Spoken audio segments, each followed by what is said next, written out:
Hai Andika, guys di sini dengan kemajuannya teknologi, barang yang dulunya mahal sekarang harganya lebih terjangkau. Contohnya seperti Acer Nitro 5 ini.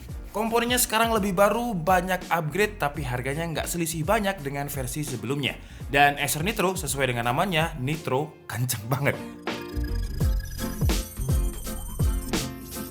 Dan perkenalkan, ini adalah Acer Nitro 5 AN51557 yang udah pakai Intel generasi ke-11.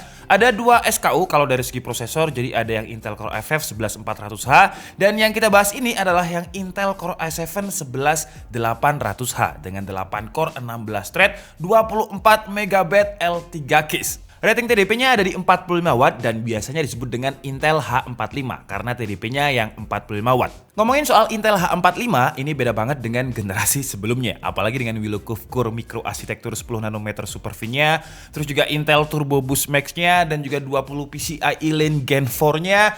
Intinya ini adalah prosesor yang nggak hanya kenceng di boost clock, tapi hampir semua komponennya udah kenceng.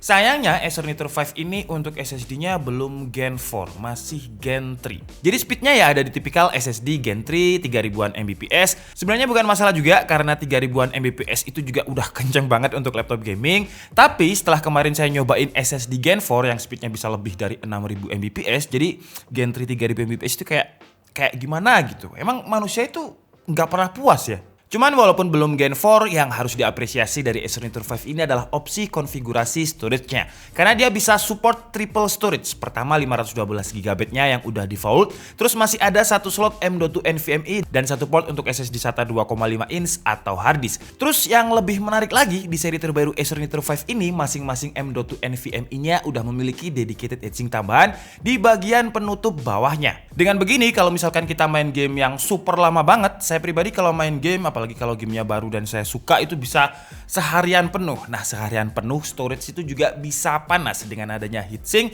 Dia bisa tetap adem. Kalau misalkan adem, data yang diambil dari storage itu bisa lebih optimal. Jadi nggak ada gangguan ketika kita bermain game. Dan dengan opsi konfigurasi triple storage-nya ini, kalian mau main game triple A yang size-nya gede-gede banget, ya silakan.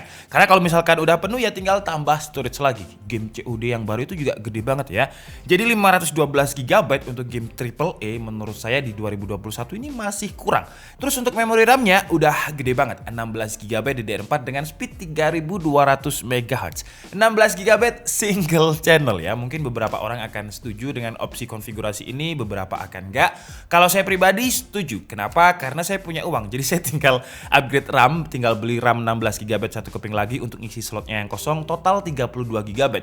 Tapi beberapa orang mungkin ya karena budgetnya mepet, jadi nggak punya budget untuk beli RAM lagi dan akan milih dengan opsi konfigurasi 8GB x 2 total 16. Tapi mungkin di marketplace ada pilihan untuk yang opsi konfigurasi 8x2, saya nggak tahu, cuman yang kita bahas ini 16GB single channel. Sekarang kita bahas untuk graphic card-nya. Jadi untuk graphic card-nya dia ada 3 SKU.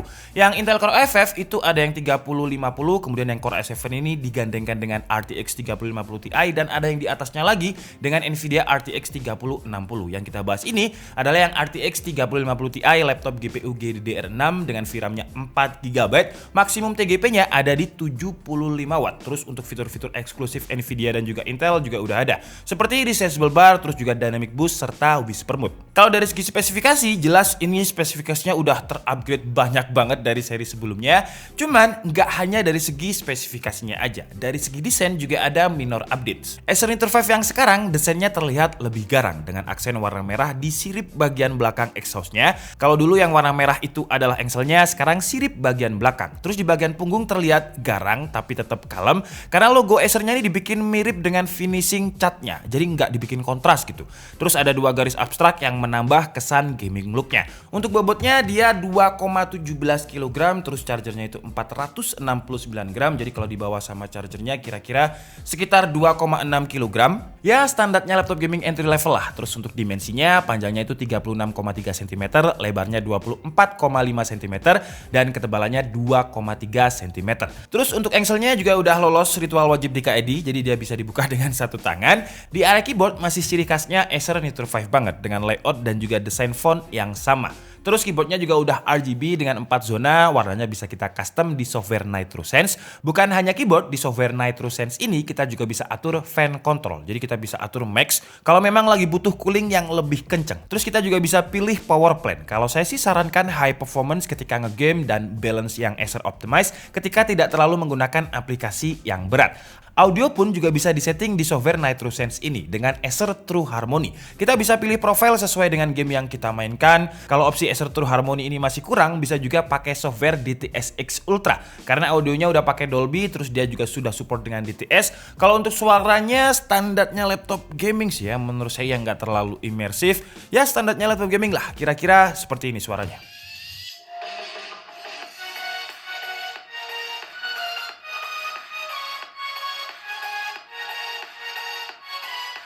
Jadi untuk audionya seperti itu dan menurut telinga saya itu masih sama mirip-mirip dengan generasi sebelumnya. Yang nggak mirip dengan generasi sebelumnya adalah layarnya. Memang layarnya ini masih tetap sama-sama 144 Hz dengan resolusi Full HD, dimensi layar 15,6 inch dan 45% NTSC atau setara dengan 60% sRGB. Jadi kalau dibuat editing memang kurang, apalagi untuk yang editing profesional. Tapi di seri 2021 ini brightness-nya ditambah. Dulu hanya ada di 275 nits. Dan di Acer Nitro 5 sekarang nambah jadi 300 nits. Untuk laptop gaming entry level 300 nits itu udah terang banget. Untuk baterai kapasitasnya 55 Wh, terus untuk power adapternya ini 180 Watt dan daya tahan baterainya ketika kita tes video playback 1080p, Wi-Fi-nya off dengan volume 25%, brightness 50%, dia bisa bertahan sekitar 6 jam 40 menit dan untuk PUBG dari 90%, 1 jam itu sisa sekitar 65%. Jadi kalau PUBG mungkin bisa sekitar 2 match setengah atau 3 match lah. Kalau untuk konektivitas, Acer Nitro 5 ini GGWP banget. Jadi dia udah pakai Intel AX201 Wi-Fi 6 dan dia juga sudah memiliki Killer Ethernet E2600. Apa itu Killer Ethernet? Jadi dengan software ini kita bisa atur bandwidth sesuai dengan kemauan kita. Kita bisa prioritaskan bandwidth sesuai keinginan kita. Bisa untuk streaming, gaming, download, bahkan kita bisa lihat router Wi-Fi mana yang sinyalnya paling baik secara manual. Tapi menurut saya karena ada fitur intelligence-nya ya biarkan aja dia memilih router yang paling baik. Dan dia juga bisa blokir aplikasi juga. Jadi kalau misalkan kalian mungkin pengen bolos sekolah lewat Zoom gitu ya, diblok aja bandwidth-nya di Zoom terus kalian bilang ke orang tua, ini Zoom-nya error. Padahal kalian blok Wi-Fi-nya ya. Ngajarin apa saya ini? Terus untuk Bluetooth dia udah pakai Bluetooth versi 5.1. Kalau untuk portnya lumayan lengkap. Di sebelah kanan ada HDMI, USB 3.2 Gen 1, Type A, terus juga ada USB-C yang support Intel Thunderbolt 4. Thunderbolt 4 itu kencang banget. Bahkan gak hanya di SKU yang Core i7 ini ya, di Core i5 11400H yang harganya lebih murah, itu juga sudah support dengan Intel Thunderbolt 4. Terus di sebelah kirinya dia ada Kensington Lock, input LAN, USB Type A 2 buah dan audio jack. Yang absen adalah port untuk SD card. Terus untuk sistem cooling, Acer juga ada klaim kalau cooling ini sudah di-upgrade. Dinamakan sistem coolingnya dengan Cool Boost. Jadi biasanya ya kalau laptop gaming entry level itu exhaust-nya ada 2. Hanya di belakang aja 2. Tapi untuk Acer Nitro 5 ini ada 4. Jadi di belakang 2 dan gede-gede banget exhaust-nya. Terus di samping 1, di samping kanan juga 1. Jadi total ada 4. Terus juga ada thermal block di bagian dalamnya. Dan sekarang langsung aja kita buktikan performa coolingnya. Apakah dia bisa menaklukkan Intel Core i7 11800H dan juga RTX 3050 Ti laptop GPU. Pertama, seperti biasa kita loop di Sensebench R15 sebanyak 10 kali. Skenarionya rata kanan jadi kondisi laptop dicas. Terus di NitroSense-nya fan profile-nya ada di max dan power plan-nya ada di high performance. Dan hasilnya di running pertamanya mendapatkan skor 1915 dan skor terendahnya itu ada di running ke-7 dan di running ke-9 dengan skor 1500. Tapi untuk kestabilan performanya nggak pernah turun di bawah 1900 poin. Terus kalau untuk suhu temperatur average-nya ada di 65 derajat Celcius, tapi kadang dia nyolong-nyolong di 93 derajat Celcius, tapi juga diimbangi dengan power watt yang gede. Kalau kalian lihat di grafik bawahnya bisa di atas 90 watt. Terus lanjut ke skenario kedua, jadi laptopnya nggak dicolok, unplug-in dan di NitroSense-nya ada di power plan balance. Dan hasilnya memang terjadi penurunan poin dengan running pertamanya itu 1119, terus dia stabil di 1000 poin. Dan untuk suhu temperatur average-nya di skenario kedua ini hanya ada di 40-an derajat Celcius dengan max 63 derajat Celcius. Dan kalau untuk package power-nya, watt-nya dia average 14 dengan maksimumnya di sekitar 25 watt. Tapi selain benchmark sintetis, contohnya seperti Blender dengan template BMW, CPU render, kalau kalian lihat di sini CPU temperaturnya itu tetap dingin dengan average-nya ada di 52 dan max temperaturnya ada di 66 derajat Celcius. Terus di game Watch Dogs Legion juga nggak seanget di Sensebench R15. Di Watch Dogs Legion ini CPU-nya ada di max 86 derajat Celcius dan untuk GPU-nya ada di bawah 80 derajat Celcius terus. Lanjut ke tes editing, kita coba Adobe Premiere Pro dengan template-nya Mas Anjas, kita ekspor ke 4K dan hasilnya kenceng banget. Dia mampu merender dengan hanya durasi waktu 1 menit 49 detik. Dan untuk Blender dengan template BMW, CPU rendernya 4 menit 23 detik, kalau untuk GPU rendernya 7 menit 6 detik. Lanjut ke game Valorant dengan settingannya resolusi Full HD, rata kanan, dan hasilnya dia mampu stabil di atas 100 FPS terus. Kalau di Valorant ini suhunya malah dingin dengan di bawah 70 derajat Celcius baik di GPU ataupun CPU-nya. Lanjut ke game Genshin Impact dengan resolusi Full HD, rata kanan juga 60 FPS dan hasilnya kalau kalian lihat di sini nggak pernah turun di bawah 60 FPS dengan suhu GPU dan juga CPU yang juga dingin. Lanjut ke benchmark Assassin's Valhalla dengan resolusi Full HD, grafik quality-nya ada di medium, anti-aliasingnya medium, dan untuk average FPS-nya dia mampu mendapatkan 65 FPS. Lanjut ke game AAA yang lain yaitu Watch Dogs Legion dengan ray tracing-nya medium, DLSS-nya ada di performance, dan hasilnya dia bisa mendapatkan average di atas 50 FPS terus. Oke guys, jadi mungkin cukup segitu aja video review dari Acer Nitro 5 2021 kali ini.